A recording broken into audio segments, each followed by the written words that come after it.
ಅದಾದ ಮೇಲೆ ನಾನು ಶ್ರೀಹರಿಯನ್ನು ಹೇಗೆ ಧ್ಯಾನಿಸಬೇಕೆಂದು ಹೇಳುವ ಕೃಪೆ ಮಾಡಿ. ಆನಂತರ ಪ್ರಾಣಾಯಾಮ ಮಾಡು. ಓಂ ಎಂಬ ಪ್ರಣವದಿಂದ ಗುಣಪೂರ್ಣನಾದ ನಾರಾಯಣನನ್ನು ಧ್ಯಾನಿಸಿ ಪ್ರಾಣಗಳನ್ನು ವಶದಲ್ಲಿಟ್ಟುಕೊಂಡು ಇಂದ್ರಿಯಗಳನ್ನು ನಿಯಂತ್ರಿಸಿ ಏಕಾಗ್ರ ಚಿತ್ತದಿಂದ ನಾರಾಯಣನಲ್ಲಿ ಮನಸ್ಸನ್ನಿಡು. ಹಾಗೆ ಮಾಡುತ್ತೇನೆ ಪೂಜ್ಯರೇ. ಈಗ ಲೋಕ ಗುರುವಾದ ಬ್ರಹ್ಮನಿಗೂ ಗುರುವಾದ ಶ್ರೀಹರಿಯನ್ನು ಧ್ಯಾನ ಮಾಡುವ ರೀತಿಯನ್ನು ಹೇಳುತ್ತೇನೆ, ಹೇಳು. ಹೇಳಿ ಪೂಜ್ಯರೇ.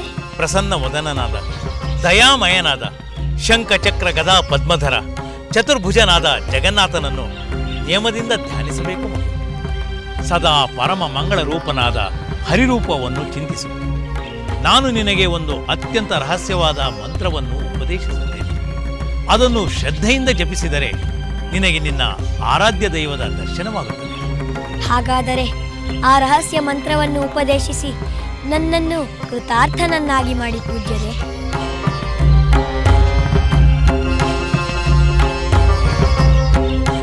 ಓಂ ನಮೋ ಭಗವತೆ ವಾಸುದೇವಾಯ.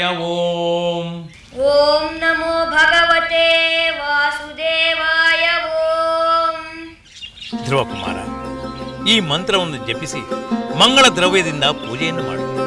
ದೇಶ ಕಾಲಗಳನ್ನು ಅನುಸರಿಸಿ ಲಭ್ಯ ದ್ರವ್ಯಗಳಿಂದ ಪೂಜಿಸು. ನೀರು, ವನಸುಮಗಳು, ವನ್ಯ ಫಲಮೂಲಗಳು, ಪ್ರಶಸ್ತ ತುಳಸಿಗಳಿಂದ ತುಳಸಿ ಪ್ರಿಯನನ್ನು ಪೂಜಿಸು. ನೀವು ಹೇಳಿದಂತೆಯೇ ಮಾಡುತ್ತೇನೆ ಗುರುಗಳೇ. ಶಿಲೆ ಅಥವಾ ಲೋಹದ ಪ್ರತಿಮೆಯೂ ಇರಬಹುದು. ಅದೇನೂ ಇಲ್ಲದಿದ್ದರೆ? ಇರಲೇಬೇಕೆಂದಿಲ್ಲ. ನೀರಿನಲ್ಲಿ, ಸೂರ್ಯನಲ್ಲಿ, ಪ್ರಕೃತಿಯಲ್ಲಿ ಭಗವಂತನಿರುವನೆಂದು ತಿಳಿದು ಮೌನದಿಂದ ಪೂಜಿಸು. ಸದಾ ಶಾಂತವಾಗಿರು, ಮಿತವಾಗಿ ಭುಜಿಸು. ಹಾಗೆ ಆಗಲಿ ಪೂಜ್ಯರೇ. ಮಗು, ನೀನಿನ್ನೂ ಚಿಕ್ಕವನು, ಹಸಿವನ್ನು ತಡೆಯುವುದು ಕಷ್ಟ. ಆದರೂ ಕಾಡಿನ ಫಲಗಳನ್ನು ಭಗವಂತನಿಗೆ ಅರ್ಪಿಸಿ ಸ್ವಲ್ಪ ಮಾತ್ರ ಸೇವಿಸಿ. ಅನಂತರ ಹರಿಯ ಲೀಲೆಗಳನ್ನು ನೆನೆದು ನಾನು ಹೇಳಿದ ಮಂತ್ರಗಳ ಸಹಿತ ಸಕಲೋಪಚಾರಗಳನ್ನು ಅರ್ಪಿಸಲು ಮರೆಯಬೇಡ. ಇಲ್ಲ ಪೂಜ್ಯರೇ, ನಿಮ್ಮ ಯಾವ ಮಾತನ್ನೂ ನಾನು ಮರೆಯುವುದಿಲ್ಲ. ಕಾಯ ವಾಚ ಮನಸ ಭಕ್ತಿಯಿಂದ ಶ್ರೀಹರಿಯ ಪೂಜೆ ಮಾಡು. ಭಕ್ತಿ ಶ್ರದ್ಧೆಯಿಂದ ಸೇವಿಸುವ ಭಕ್ತರಿಗೆ ಶ್ರೀಹರಿಯು ಧರ್ಮ, ಅರ್ಥ, ಕಾಮ, ಮೋಕ್ಷಗಳನ್ನು ಕರುಣಿಸುತ್ತಾನೆ. ಬೇಡಿದ್ದನ್ನೆಲ್ಲ ಅನುಗ್ರಹಿಸುತ್ತಾನೆ. ಏಕಾಂತ ಭಕ್ತರಿಗೆ ಮೋಕ್ಷವನ್ನೇ ದಯಪಾಲಿಸುತ್ತಾನೆ.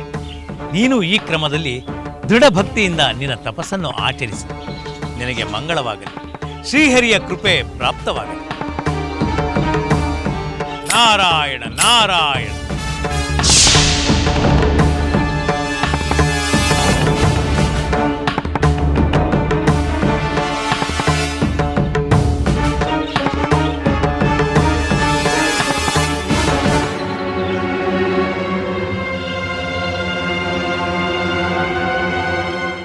ಗುರುಗಳೇ, ನಾರದರು ಧ್ರುವನಿಗೆ ಬಹಳ ಒಳ್ಳೆಯ ಮಾರ್ಗದರ್ಶನವನ್ನೇ ನೀಡಿದರು.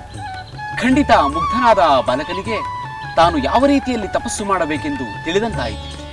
ಹೌದು, ಅಮಾಯಕನಾದ ಆ ಬಾಲಕನ ದೃಢ ನಿಶ್ಚಯವನ್ನು ಕಂಡು ನಾರದರು ನಿಜವಾಗಲೂ ಪರಮಾಶ್ಚರ್ಯಗೊಂಡರು.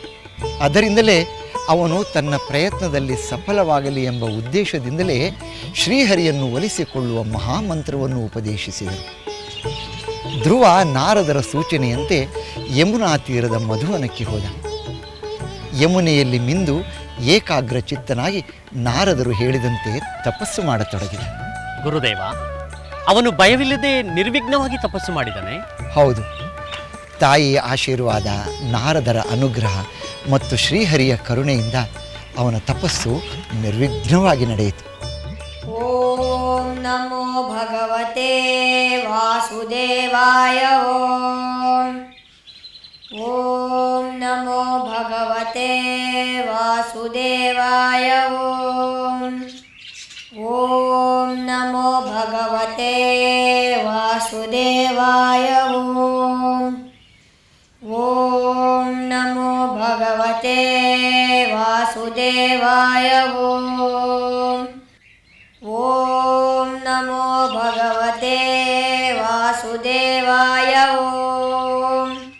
ಹೀಗೆ ಧ್ರುವಕುಮಾರನ ತಪಸ್ಸು, ಶ್ರೀಹರಿಯ ಆರಾಧನೆ ಅರಣ್ಯದಲ್ಲಿ ನಿರಂತರವಾಗಿ ನಡೆಯುತ್ತಿತ್ತು. ಈ ಬಾಲಕನ ಭಕ್ತಿಗೆ ಭಕ್ತವತ್ಸಲನಾದ ಶ್ರೀಹರಿಯು ಯಾವ ರೀತಿ ಅನುಗ್ರಹಿಸುವನೋ ಎಂದು ದೇವತೆಗಳು ಕಾತುರದಿಂದ ಕಾಯುತ್ತಿದ್ದರು.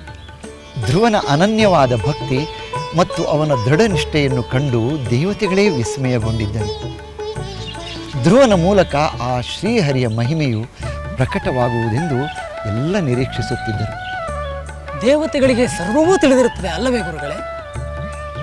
ಧ್ರುವನ ತಪಸ್ಸಿನ ಫಲಿತಾಂಶ ಏನಾಗುವುದೆಂದು ಅವರಿಗೆ ಮೊದಲೇ ಗೊತ್ತಿರುವುದಿಲ್ಲವೇ? ಗೊತ್ತಿರಲೇಬೇಕೆಂದೇನೂ ಇಲ್ಲ. ಆದರೆ ಧ್ರುವ ಎಲ್ಲಿ ಹೋದ, ಏನಾದ ಎಂದು ತಂದೆ ಉತ್ತಾನಪಾದ ಚಿಂತಿಸಲಿಲ್ಲವೇ?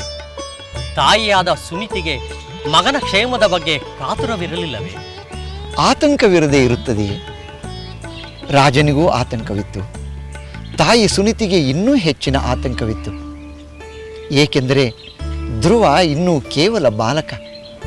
ಅದರಿಂದ ತನ್ನ ಮಗನ ಕ್ಷೇಮಕ್ಕಾಗಿ ಸುನೀತಿ ಸದಾ ಶ್ರೀಹರಿಯನ್ನು ಪ್ರಾರ್ಥಿಸುತ್ತಿದ್ದಳು. ಅದು ತಿಳಿದ ವಿಷಯವೇ. ತಾಯಿಯಾದ ವಾತ್ಸಲ್ಯ ಮೂರ್ತಿಯಾದ ದೈವಭಕ್ತೆಯಾದ ಸುನೀತಿ ತನ್ನ ಮಗನ ಕ್ಷೇಮಕ್ಕಾಗಿ ಭಗವಂತನಲ್ಲಿ ಮೊರೆ ಇಡುವುದು ಸಹಜವೇ. ಆದರೆ ತನ್ನ ಕಿರಿಯ ರಾಣಿಯ ಮೋಹದ ಕಾರಣದಿಂದ ಧ್ರುವನನ್ನು ತೊಡೆಯ ಮೇಲೆ ಕೂರಿಸಿಕೊಳ್ಳಲು ಹಿಂಜರಿದು ಅವನು ತಪಸ್ಸಿಗೆ ಹೋಗುವಂತೆ ಮಾಡಿದ ಉತ್ತಾನಪಾದ ರಾಜ ಧ್ರುವನನ್ನು ಮರೆತೇ ಬಿಟ್ಟನೆ. ಶಿಷ್ಯರೇ,